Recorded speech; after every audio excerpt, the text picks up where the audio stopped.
تاریخ گواہ ہے کہ جب کبھی کسی نے اس دنیا سے دل لگایا ہے اس کو در در کی ٹھوکریں ملی ہیں، وہ بس بکھرا ہے، ٹوٹا ہے، ذلیل ہوا ہے اور اسے رسوائی کے سوا اور کچھ نہیں ملا۔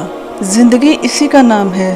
زندگی تو خوبصورت ہے اگر اللہ کی یاد میں گزرے، ورنہ اگر ہم اللہ سے دور ہو گئے تو یہ بھی ایک طرح کی جہنم ہی ہے۔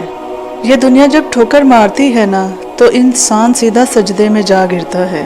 اس دنیا سے جو دل لگاتا ہے نا، یہ دنیا اس کو اس حد تک توڑ دیتی ہے کہ اس کے پاس سوائے اللہ کے پاس جانے کے اور کوئی راستہ نہیں بچتا۔ اللہ جب یہ دیکھتا ہے کہ ہم اس سے دور ہوتے جا رہے ہیں تو وہ ہم پر آزمائش بھیجتا ہے، کبھی کسی پریشانی کی شکل میں یا انسان کی شکل میں بھی، تاکہ ان کے ذریعے انسان کو اپنے قریب کر سکے۔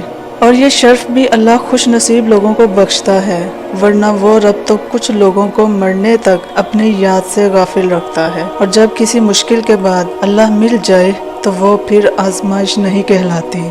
جب پھر کوئی چیز مل کر ہم سے چھین لی جاتی ہے تب احساس ہوتا ہے کہ سب کچھ اللہ کا ہے، ہم نے تو ایسے ہی خالی ہاتھ چلے جانا ہے۔ پھر ہم کچھ ایسی حقیقتوں سے آگاہ ہوتے ہیں جن کو قبول کرنا بہت مشکل ہوتا ہے، مگر سچ وہی ہوتا ہے۔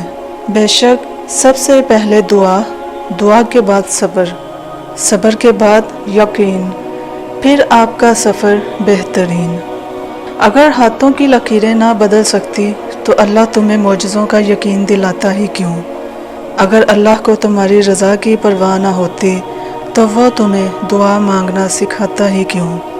جانتے ہو اللہ جب تمہارا نصیب لکھتا ہے تو اس نصیب کے آخری صفحے میں دعا کا ایک خانہ بھی رکھتا ہے، اور پھر اس خانے کے اختتام میں وہ کن لکھ دیتا ہے۔